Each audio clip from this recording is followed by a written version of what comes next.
තේ නිෂ්පාදනය metric ton 61000කින් අඩු වෙලා පරණ තේ වතු නගා සිටුවීමේ වැඩපිළිවෙලක් නැහැ. තේ කර්මාන්තය දියුණු කිරීම අභියෝගාත්මකයි කියලා මහාචාර්ය වසන්ත අතුකොරළ මහතා කරන ප්‍රකාශයත් එක්ක දේශපාලන වේදිකාවේ ස්ටේජ් පැලුවා. නේ 2000ක් දෙනවා, අච්චරක් දෙනවා, මෙච්චරක් දෙනවා කියලා තමයි දැන් ඉන්නේ. ඇවිල්ලා ඉන්නේ. නේ වතු කරේ ලයිම් පේලියේ තේවත්තේ යකඩ කත පාර්ලිමේන්තුව ආවෙත් ඕවා කියලා වේදිකා පළලා දැන් තේ පැලක් අස්සලා තැඟිලක් දන්නේ නැහැ. ඉතිහාසයේ වතු සහෝදර ජනතාව වෙනුවෙන් ඇමතිවරේ පත් නොකරපු මේ ආණ්ඩුව එතුමා කිව්වේ මොකද්ද? ඉඩම් ටික ලබා දීලා ඉඩම් හිමියෝ කරනවා කියලා කිව්වා. උන්ට තේරුණා?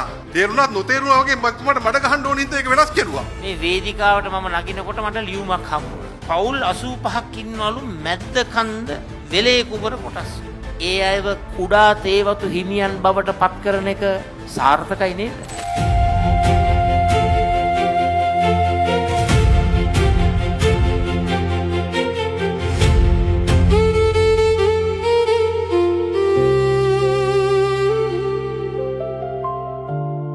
තමුන්නාන්සලාට කරන ගෞරවයක් විදියට ඇමතිවරේ පත් කර හැම ආණ්ඩුවකම මේ රටේ ඉතිහාසයේ වතු සහෝදර ජනතාව වෙනුවෙන් ඇමතිවරේ පත් නොකරපු මේ ආණ්ඩුව පිටි මිල වැඩි වෙලා, පරිප්පු මිල වැඩි වෙලා, සීනි මිල වැඩි වෙලා, ළමයින්ගේ පොත්පතේ ගාන වැඩි වෙලා, බස් කාස්සුව වැඩි වෙලා, මෝටර් සයිකල් එකේ තෙල් ටික දෙගුණ වෙලා. තමුන්නාන්සලාට එහෙමයි සලකලා තියෙන්නේ. ආණ්ඩුව රුපියල් 200ක් දෙනකොට රුපියල් 800ක් තමුන්නාන්සලයි සාක්කුවෙන් ගන්නවා. 2015 තමයි මමත් ඉස්සෙල්ලම පාර්ලිමේන්තුව යන්නේ. ආණ්ඩුව ගත්තට පස්සේ වතු යටිතල පහසුකම් පිළිබඳ අමාත්‍ය ධූරය දැරුවේ දිගම්බර මැමතුමා. එදා නිවාසා ඉදිකරේ අමාත්‍යවරයා අපේ නායකතුමා ගරු සජිත් ප්‍රේමදාස මැතිතුමා. මේ රටේ කොච්චර ඉන්දියානු ආධාර ක්‍රමයටද නිවාස ලබා දුන්නාද කියලා ඔබ දන්නවා. මම කියන්න ඕනේ නැහැ. දීපු තැන් එක්ක අපිට ඕනනම් කියන්න පුළුවන්. මේ වගේ බොරුවට ෂෝ දාලා ஜனாதிபதிලා නටලා නැටුවේ නැහැ. ඒ දෙන්න ඕන කෙනාට දුන්නා. இந்த கிராமங்கள்ல இருக்கிற மக்களுடைய திட்டங்களுக்கு அவங்களுடைய அமைச்சர்களாக எடுக்கின்றதுக்கு அவங்கள செஞ்சுக்கிறாங்க. அப்ப நாங்க வேற அவங்க வேற, ஒரே நாடு. அப்ப இவ்வாறான ஒரு பிரச்சனைக்கு எங்களுடைய ஒற்றுமையும் போராட்டத்துக்கும் நாங்க தயாரா இருக்கணுமா கூடாதா சொல்லுங்க. எங்களுடைய உரிமைக்காக நாங்கள் அனைவரும் ஒற்றுமையாக இருந்தால் மட்டும்தான் இந்த நாட்டில் நாங்க தலைமை வாழ முடியும். அதுக்காக கௌரவ எங்களுடைய தலைவர் சஜித் பிரேமதாஸ் அவர்கள் தோட்ட தொழிலாளரை பற்றி தெரிஞ்சவர், எமது கட்சியினுடைய தலைவர், செயலாளர் அத்தனை பேருமே எங்களுடைய தோட்ட மக்களை பற்றி தெரிஞ்சவர்கள்.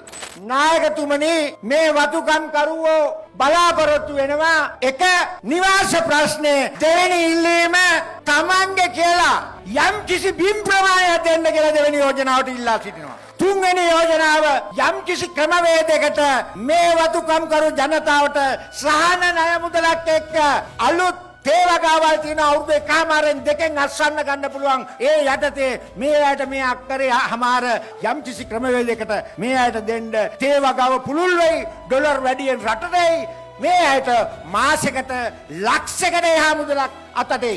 බොහෝ දෙනෙකුගේ අදහස්වල සඳහන් වුණේ ඉඩම් අයිතිය, නිවාස අයිතිය, රැකියාව, එන දීමනාව. ඒ කාලේ ඉඳලම ඡන්දේ කාලේට කියනවා 1000 දෙනවයි කියලා. දැන් ඊළඟ ඡන්ද වෙනකොට 2000 දෙනවයි කියයි, 2500 දෙනවයි කියයි. හැබැයි මතක තබා ගන්න අද 1750 ලැබෙන්නේ ඔබ නෙලන කිලෝ ප්‍රමාණය. අපේ රටේ තේ වගා කරන ඉඩම් වලින් 60%ක් අයිති ලොකු කොම්පැනි වලට. 60%ක ඉඩම් අයිතිය තියාගෙන ජාතික තේ නිෂ්පාදනයට දායකත්වය දෙන්නේ 30%යි. හැබැයි 40%ක ඉඩම් අයිතිය තියෙන කුඩා තේවතු හිමියන් රටේ ජාතික තේ නිෂ්පාදනයට දෙනවා 70%ක දායකත්වය. එන ඔබගේ ඉඩම් ප්‍රශ්නයට, නිවාස ප්‍රශ්නයට, ජීවනෝපාය ප්‍රශ්නයට, රැටු ප්‍රශ්නයට ඒවට විසඳුම 1750 2000 කරන එකයි 2000 කරන එක 2500 කරන එක නෙවෙයි. අපිට තියෙනවා විසඳුමක්. ඒ විසඳුම තමයි තේ වගාවට සුදුසු මුඩු ඉඩම්.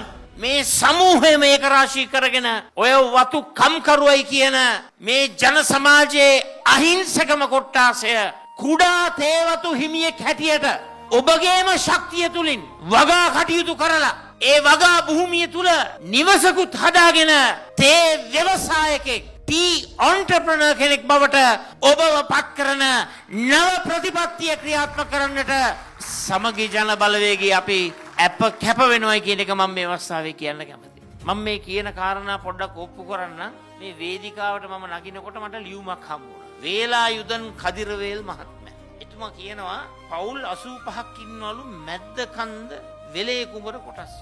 අක්කර 200ක් තියනවලු වල් බිහි වෙලා. කිසිම වගාවක් කරන්නේ නැහැ. නිකමට හිතලා බලන්න. අර පවුල් 85ට 1000 දෙන්නම් 1750 දෙන්නම් 2500 දෙන්නම් කියනව වෙනුවට අර අක්කර 200 අර පවුල් 85ට බෙදලා දීලා ඒ අයව කුඩා තේවතු හිමියන් බවට පත් කරන එක සාර්ථකයි නේද? ඒ භූමියේම නිවසත් හදා ගන්නවා. එතකොට ලයින් කාමරෙන් ඉවත් වෙනවා.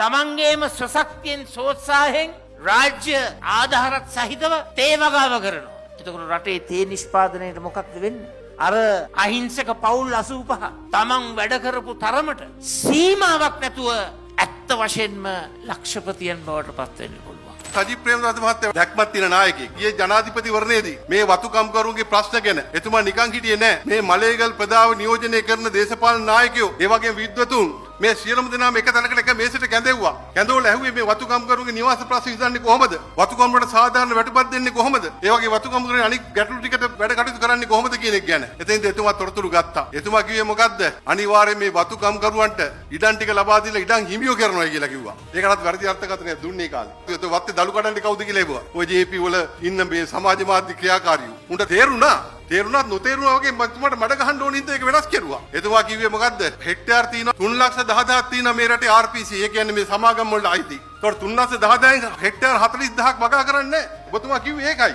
නිකම් ඉඩම් ටික තියන් ඉන්නවා. කිසි කෙනෙකුට දෙන්නේ නැහැ. මං අනිවාර්යෙන් මේ 40,000 අරගෙන මේ වතුකම් කරුන්ගේ ඉඩම් ප්‍රශ්න විසඳලා ඒගොල්ලන්ට අඩුම ගානේ අක්කර භාගයක් හරි කියලා ලබා දීලා තේ වගා කරන අවසර දීලා ඒ මිනිස්සු කුඩා තේ වතු හිමියෝ බවට පත් කරනවා කියලා කිව්වේ. ඒක තේරුම් ගන්න ඕනේ අපි. ඒ වගේ දර්ශනයක් එතුමා ඉදිරිපත් කෙරුවා. ඒ නිසා මිනිස්සු ගැන හැඟීමක් තියෙන, පාසල් දරුවෙකුට පොතක් පතක් දෙන, තොරතුරු තාක්ෂණය ලබා ගන්න අවශ්‍ය කරන ස්මාර්ට් බෝඩ් ටික දෙන, රෝහලට උපකරණයක් දෙන, ඒ වගේම ඉස්කෝලේට බස් රථයක් දෙන විපස්සනායකවරයෙක් කොහෙවත් ඉඳලා තියෙනවද? මං අහන්නේ තමුන්නාසලගෙන්. එතුමාට පුළුවන් ඕන නම් මම විපස්සනායක කියලා ගෙදරට එලා නිකන් ඉන්න. ඔය පාර්ලිමේන්තුවේ මොන හරි දෙයක් කතා කරලා. නමුත් එතුමා හැමදාම තමුන්නාසල වේදයකින් තොරව දෙමළ මිනිහද මුස්ලිම් මිනිහද වතුවල මිනිහද කියලා කාටත් ඔක්කොම පොදුයි. මට දැන් ඔක්කොම එක මඩ ගහනවා. ඇයි මඩ ගහන්නේ? උන් දන්නවා සජිත් ප්‍රේමදාස මහත්තයා ඉදිරියට එන එක වළක්වන්න බෑ. මේ වතුකම් කරු ගැන හිතනවා නම් සංවේදී නායකයෙක් ඉන්නවා නම් ඒ එකම නායකයා සජිත් ප්‍රේමදාස මහත්තයා විතරයි කියලා මම තමුන්නාසලට කියන්න ඕනේ. පුංචි පුංචි දේ තුල මහ මහිම දකින මිනිසා පුංචි මිනිසුන් ගැන කැක්කුමක් තියෙන මිනිසා පුංචි මිනිසුන්ගේම මිනිසා පුංචි මිනිසුන්ගේම මිනිසා